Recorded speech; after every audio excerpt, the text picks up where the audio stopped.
Hey, welcome back, everyone. My name is Tanner O'Brien. I'm a senior partner here at Action Coach Central Texas. And really, we're going to be talking about a few things when it comes to this podcast episode here today. Kay and I sat down, we were talking a little bit about goal setting and kind of what does this process look like when we set goals that are a lot bigger than we normally would set and kind of shorten the timeline. What does that do to our thinking? How do we shift and grow as human beings? And what kind of pressure does that put on us? Is it healthy? Is it good? Is it bad? We dive into all of these types of things in the conversation today. This was a fun one. Lots of fun little nuggets that came out of it. Some stories on different goals that we've set and kind of some experiences along the way. So sit back, relax, and enjoy this conversation on goal setting and what it means to set goals that are bigger and are in shorter timelines. Enjoy.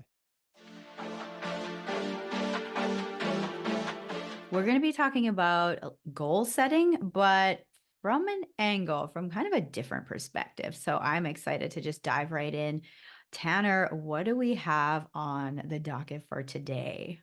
Yeah, it was fun. We were starting to kind of talk about different things to talk about. I'm like, we really should talk about goal setting and, thinking about goal setting from a few different kind of frameworks, but, what happens when we set bigger goals? So kind of the thesis that I put down is, um, stop setting like normal goals, goals like you normally would set, and start setting bigger goals on shorter timelines.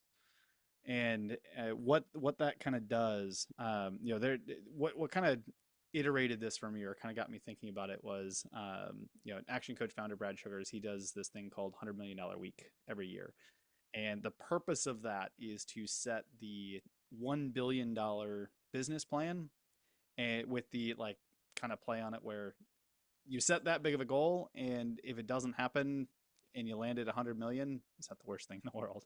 When you're used to setting, $5 million goals as an example. So that's kind of the general topic, and I'm happy to kind of dive into a little bit more on it. But yeah, I thought that'd be kind of a fun one to peel back some layers on and think about how we can use that, or why that might be a good approach to thinking about how we set goals. Oh, definitely. This is a really great idea because I think this can be a way we can stretch beyond what we like. It gets us past those walls that we sometimes set. I know I set internal walls like of this is my limit, and this kind of helps us to step beyond our limitations and maybe put these far out goals out there in that shorter timeline and see just how far we can go. And sometimes seeing that, giving that perspective of this way out there goal does push us past those boundaries or limitations we put on ourselves. And so yeah, let's kind of break it down. Let's go into this concept a little more and the why behind it. Yeah. So if we think about it as setting bigger goals on shorter timelines, and I want to like iterate that sometimes it's not even necessarily the bigger goal. It's just the goal gets bigger when you shorten the time frame. So you could pick a number like I want to generate X dollars in cash flow, but instead of doing it in the next 5 years, I want to do it in the next year. Like what has to change in order for that to be true? Mhm. So that's a piece of it. But really the idea here is like worst case scenario, we fall short, but we fall short because it took us longer. We fell short because we just didn't hit the goal that we had initially planned. But when that focus is bigger, we end up like ending on a spot that's further ahead than what we normally would have planned. Mhm. And of course, this works even better if you are not already in the process of setting bigger goals or shortening the time frame. But that's kind of the basic framework, and the question is what needs to be true in order for that to happen. So if my goal is to I'll just use a like a real life example because I was thinking about this the other day and I literally was looking at it again and went, maybe I should just change the timeline and see what happens. But I wrote down a goal. I'm like, I'd love to be fully retired by 2026, which would mean for me that I need a business doing at least $30,000 a month in net income. Like, okay, that's the goal. So my thought was like, well, what if I just change that to be by the end of 2025 instead of 2026? Like, what would need to change in order for that to happen? And that's like the whole key concept of thinking about it this way. Like, how does my thinking need to be different in order to accomplish it? a whole year faster than what was planned? Would the vehicle change? Like, would I do something different in order to accomplish that goal?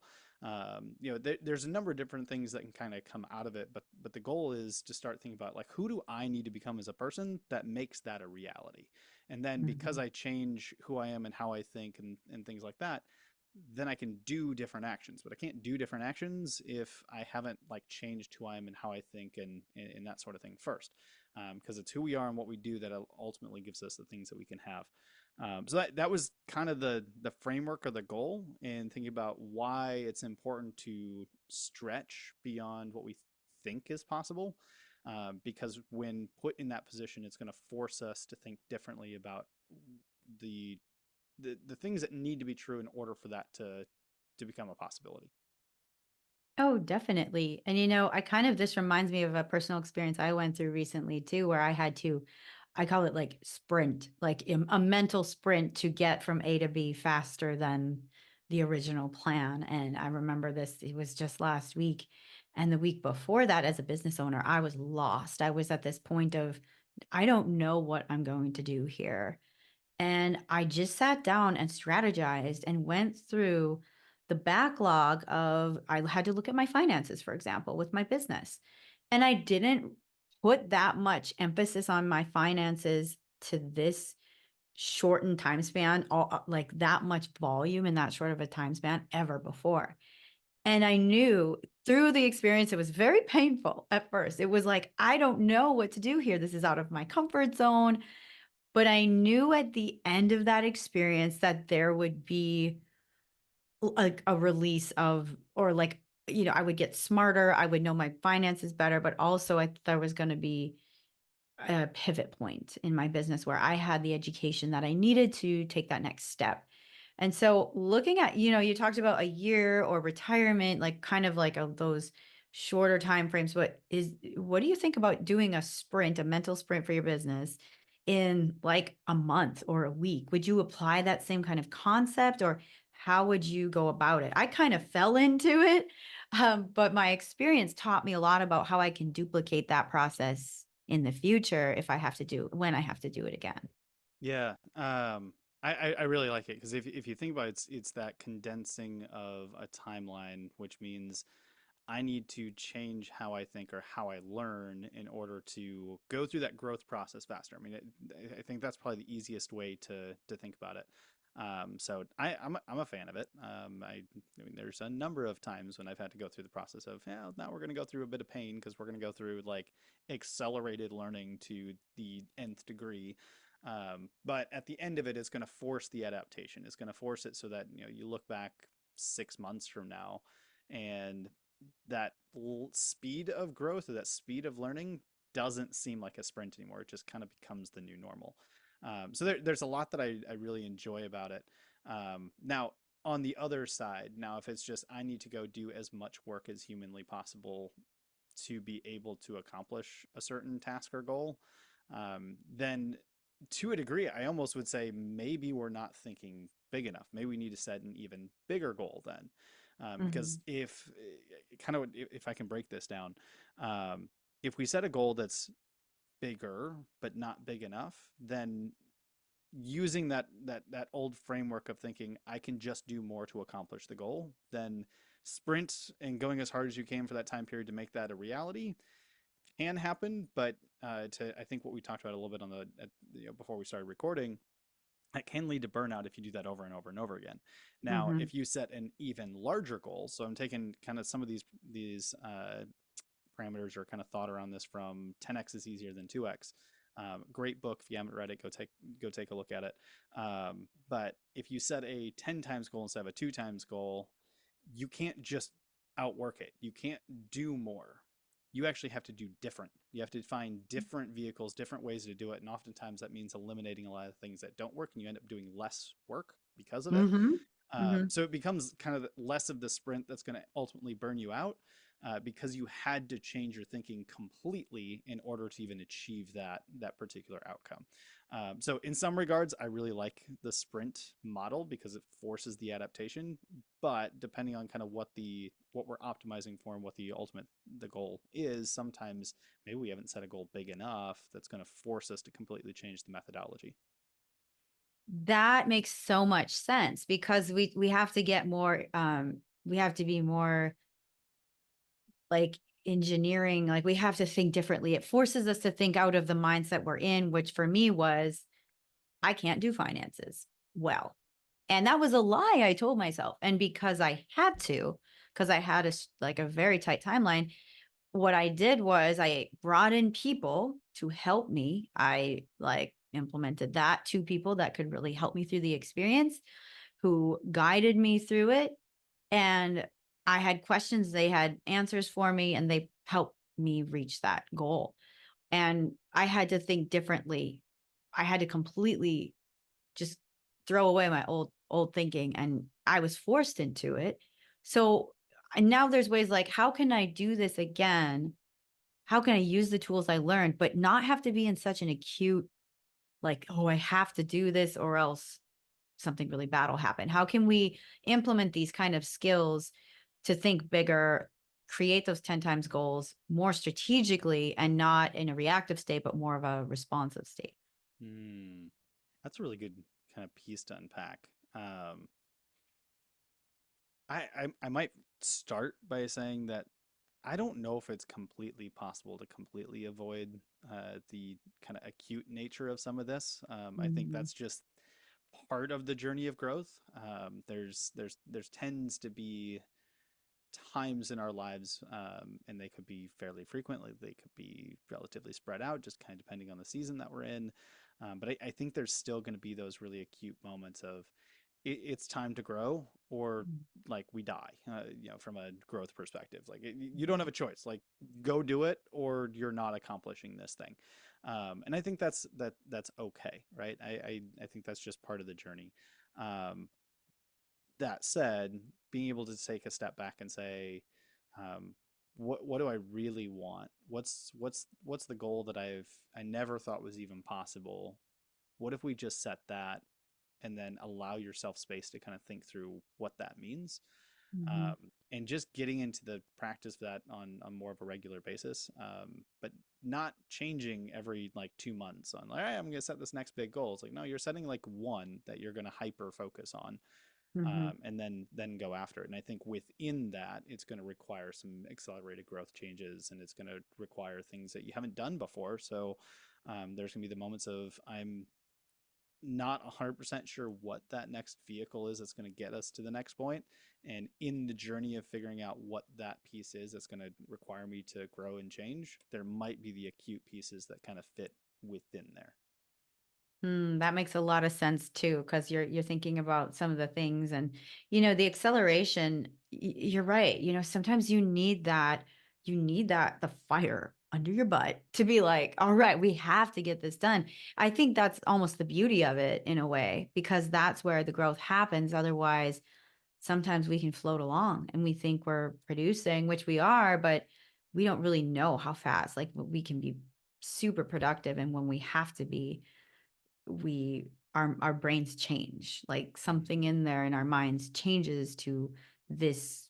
I have to get this done, and then that, I think, does formulate new ways of thinking down the road, and then you can just expand upon that, and every time you accomplish something that you have never done before, you have that in your pocket now for when that comes up again, like whether it might be a new challenge or something similar to what you faced.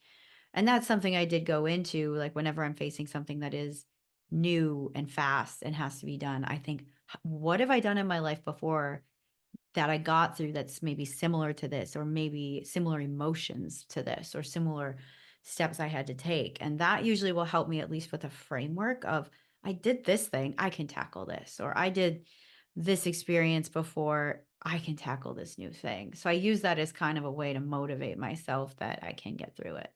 Yeah, I think that's a really powerful practice to go through, and I can think of a number of different times that I've kind of gone through that same kind of growth pattern. Where you're like, this is too much. I can't do it. I'm in full overwhelm. It Mhm. sucks. It's painful. Like I want to cry, right? It just like there's that much emotion coming across it, and you Mhm. get through it, and then you face something similar in the future, and it's like, oh, this isn't a big deal. I've been here. I've done that before. It's the anxiety of the unknowing is kind of gone. Now it's a different thing that I'm tackling, and I can take that volume more. Mhm. But I think there's another piece of this, and we had talked about right at the beginning of this uh, uh, people in general tend to underestimate what they can accomplish in say 10 years, but they tend to overestimate what they can do in just one single year. And I think there's some truth to having some grace around this process too. Um, yes, set bigger goals. It forces you to think and adapt and do things differently. But at the same time, if you're not super experienced and really good at goal setting, sometimes we just suck at it at the beginning, and that means that our estimation of time frames are not always going to be accurate. I had an annual goal I set for myself in 2022. I sat down, kind of wrote out all my goals that I wanted to accomplish, kind of like New Year's resolutions, but like true, written, concrete, here's like goals that I'm going after for the year. And I checked off, I think maybe 50, 60% of them, something like that. And there was a couple on there. I'm like, man, I didn't get it done. And it was like, okay, that was that. Maybe it just wasn't that important. I took it off the list and I set different goals for 2023. So I was looking back at the end of 2023 and checking off the different goals that I had set, and I just happened to flip back to the page that had 2022 goals on it. And there was that one on the list that I didn't check off, and I just stopped putting focus on it because I went to focus on something else, and I realized that I can now check it off. It's like, well, that's interesting. It just took me 18 months instead of 12 months. And Mhm. it was a quick reminder for me of saying I just got the timeline wrong. Like Mhm. I and sometimes that's okay. Like I needed to get better at the goal planning process and know what's actually reasonable, and that was clear understanding of like I put too much on my plate for things to accomplish in 1 year. Just Mm. natural tendency. But had I extended that to what can I accomplish in 3 years, that would have been easily checked off during that time frame.